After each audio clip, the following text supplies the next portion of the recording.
Depending on who you listen to, Australia's economy is either in great shape or facing serious problems arising from the public debt that's building up to pay for the government's spending. Earlier this month, economist Stephen Koukoulas wrote a piece defending the Treasurer's debt position. He complained about the nature of the economic debate in Australia and called for an end to what he argued was the spread of misinformation about the country's financial health. Fellow economist Judith Sloan published a response attacking both Mr Koukoulas and Wayne Swan. She claims that Australians have every right to feel nervous about government debt. Who's right? We'll let you be the judge. We were joined just a short time ago by Stephen Koukoulas in Canberra and by Judith Sloan in Melbourne. Welcome to you both. Thank you. Thank you, Emma. Now, why should the Australian public feel nervous about government debt, Judith Sloan? Well, I mean, I think they do, and I think it's right that they do. I'm sure Stephen will make the point that by international standards, the Australian government debt's very low. That's true, but, you know, do we really want to be in the basket case positions of a lot of those European countries? But I think what probably unnerves them the most is the rate of change. So when the Labor government came to power, there was actually not any debt. There was a negative 4%, if you see my point. And so there's actually been a change of 14 percentage points into debt, and that actually is a very rapid movement. So yes, by international standards our debt is low, but in terms of rate of change, we kind of got the gold medal. Stephen, you've said you're sick of the misinformation campaign, as you call it. Tell us where you think the debate has gone off the rails. Yeah, I think it's gone off the rails because there's the focus generally on that rate of deterioration, to use Judith's word, in the level of government debt.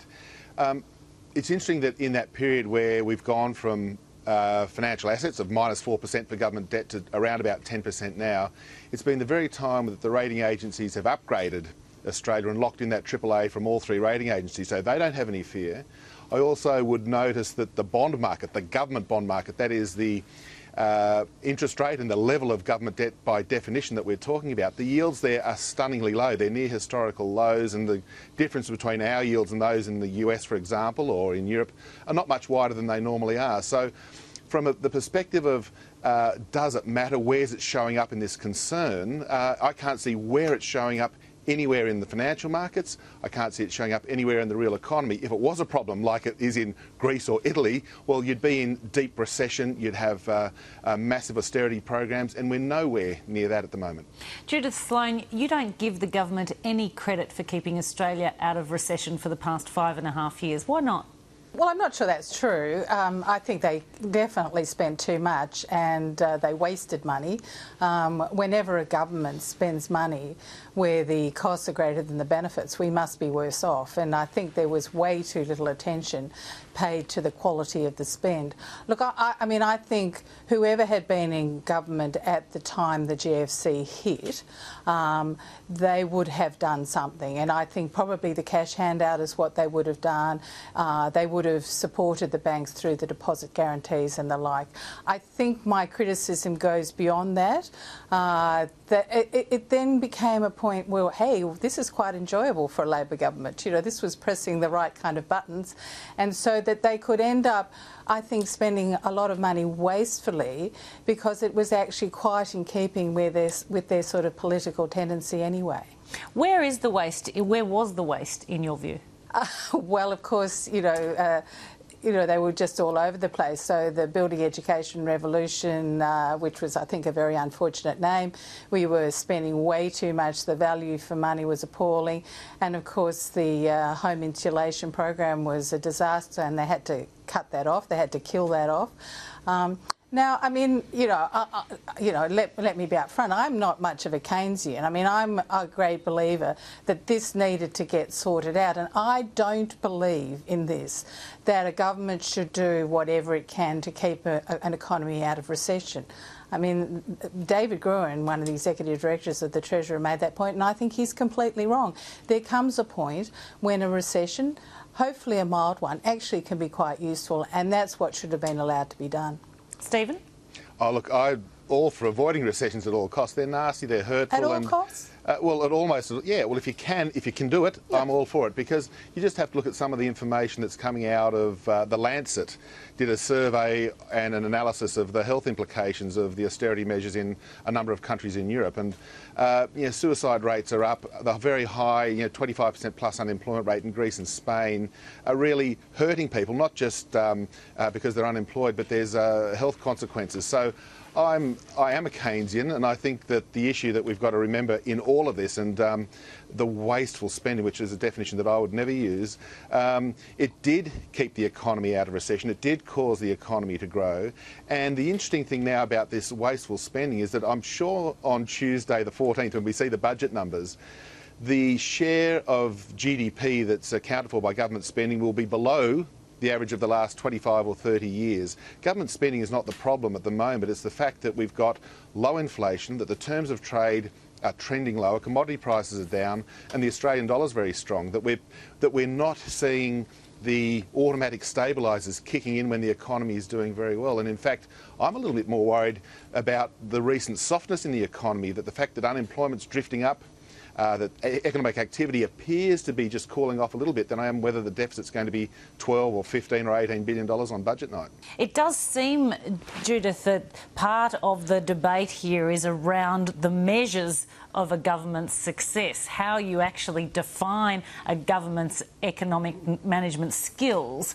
We have got low unemployment, trend growth, a strong investment pipeline, inflation is contained, and we've got low interest rates.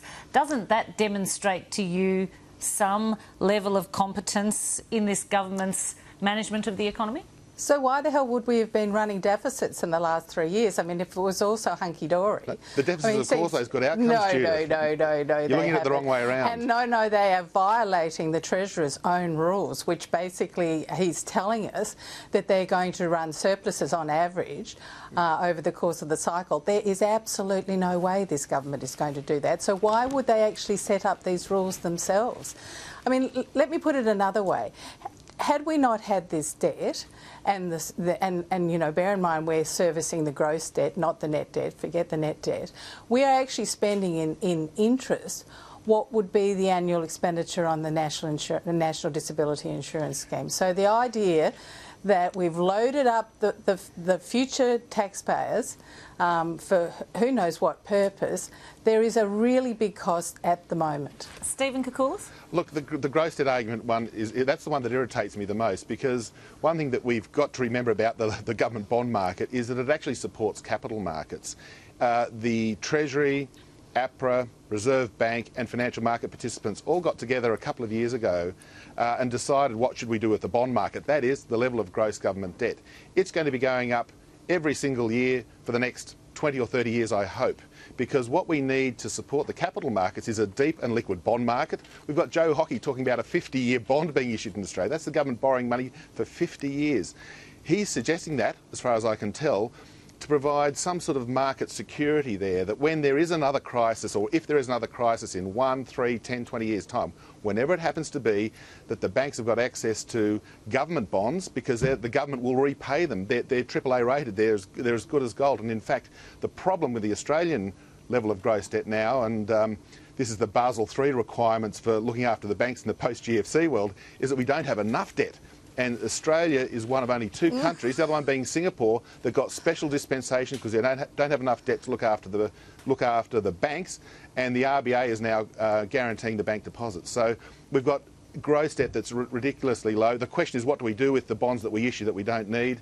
And that's where we should be moving the discussion to the Future Fund, a sovereign wealth fund and things like that. Judith Sloan, I'll pick up on something... That's all rubbish, by the way. I mean, honestly, Stephen, come on, you know. What's rubbish? I mean, this idea that we have to have all these bonds on offer and increase the gross debt. I mean, are you kidding? You know, you must be kidding. No, I've worked on it. Let's go back to this point about the ratings agency. The ratings agencies are looking at us. And here's the story. We run a very big current account deficit, which has to be funded. So the ratings agency look at Australia Australia, not just in the context of the government debt, they also look at it in terms of private debt. And that we have lost our AAA credit rating in the past. It is very hard to get back. We've basically been put on some kind of warning. We haven't, from what I can tell, we haven't been put on any warning that's at all. Not true. In fact, all three credit rating agencies have reaffirmed our AAA status after the Treasurer had actually announced that he expected us to go into deficit at the budget. And, you know, you asked Peter Costello how hard it was, and he was a terrific treasurer, how hard it was to win back the AAA credit rating. You really have to do a lot. Well, he didn't do it, did he? He didn't do it with Fitch. This is the first time in our history, if I'm not mistaken, that all three credit rating agencies have given us a AAA, is it not? And that's historically not interesting because, you know, they haven't been actually operating for that long, so that's not really saying that much. The truth of the matter is that once you lose it, it's hard to get back. And therefore, I think it's very incumbent on this government, because Australia does not look the same as other countries, and they do take into account private debt as well. How can you, on the one hand, suggest that the AAA rating is significant, and then on the other hand say it doesn't say much that all three of them have given us the AAA rating for the first time? Well, no, I'm not saying. I'm saying the thing to watch is that you want to keep hold of it, and you don't do that by continuing to spend more than you earn and continuing. I mean, it seems to me that what's going to happen on budget day. So forget the surplus. I mean, you know, we've all forgotten the surplus. We're actually going to have budget deficits over the entire forward estimate. So, I mean, there's Wayne Swan telling us that his budget rule is that they will run surpluses over the course of the cycle. Well, you know, how long is this cycle? You know, this is going to be a 10-year period, including the forwards, in fact 11, and there will not be a surplus in sight. Stephen Koukoulas, did the government miss an opportunity here, given we had historically high terms of trade and sets of numbers that were the envy of the world? Why weren't we running budget surpluses? Yeah, look, I think it would have been sort of nice to get the surpluses, and up until December the government was still forecasting one, but between December and now, obviously we've had, as we were just mentioning before, a bit of a softening in the economy. The global economy has weakened, our terms of trade are still falling, and the issue, as we'll find out on budget night, I can't guarantee it, but I'm sure we'll see it, is on the revenue side, that the spending is not the problem at the moment. It's the fact that the government is the lowest taxing government in 30 years. Not by design. No, that's correct. It's because the economy is weak. We've got low inflation. Company profits are subdued. Bracket creep doesn't exist anymore, which from the government's perspective is bad news. So the issue about whether we have a deficit, and the other thing to remember, I'm going to look at the size of these deficits because it does matter how big they are. I reckon they're going to be all 1% of GDP or less. And that is a trivial, puny amount that the rating agencies will look at for about 5 minutes and reaffirm our credit rating. Bond yields will stay nice and low. There'll be foreign inflows into our economy. And if there's any sniff at all that we're going to reduce the level of gross debt, if Mr Joyce and Mr Rob are true to their word that we're going to reduce gross debt, there'll be a capital flight out of this country that will just be quite disconcerting as foreigners get out of their bond market while they're still liquid. Stephen, you say that this is all about lower tax revenue, but in fact the revenues are up, not down. They're just not up as much as the forecasts had suggested they would be. So it's the real problem is the government spending too much, isn't it? No, the problem is that the Treasury misread the economy, and they're not collecting the revenue that they thought. You know, if they Come on, Stephen, 11%. If the government was collecting the same revenue to GDP ratio that there was the average, not the peak, but the average of the Howard government, we'd have a surplus of about $15 to $20 billion. So what? That is just a ridiculous thought experiment. It's no taxes coming through. They were forecasting revenue growth over 11%. I can't believe the commentators were completely sucked in. This was absolutely absurd. They were never going to get to a surplus.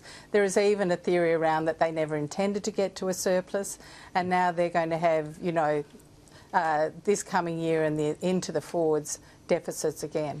Judith Sloan, Tony Abbott has accused Labor of booby-trapping the future by boxing in the next government with big spending commitments. Is that what they've done? Well, I mean, I'm not a political expert, but it's certainly true that there are going to be some very, very hefty commitments there in the forward estimates. So short of actually, you know, changing those commitments or ditching some very big programs. I think, you know, the budgetary challenges for a coalition government, should they win, are absolutely enormous. If the economy is doing so well, why has the government not been able to capitalise on that? Why have they found it so hard to sell that message? It's an odd one, because I think that the issue at the moment is that if you were to just look at the cold hard facts on the economy, and that is GDP at 3%, inflation at 2.5%, unemployment at 5.6%, interest rates where they are, I think in 3 years' time, if we've got those same numbers in place and they've averaged that sort of level over the next 3 years, Treasurer Joe Hockey in 2016 would be delighted to see that. The reason why they haven't sold them so well, I think it's just because the debate's been moved on to sort of carbon pricing and these sorts of things, and Rudd being a spoiler in terms of his contribution to the political debate, and people have taken their eye off just how really well our economy is and how somewhere near to perfection the hard numbers on the economy actually are. We'll have to leave it there. Stephen Koukoulas, Judith Sloan, thanks so much for coming in. Thanks, No Emma. problem, Emma.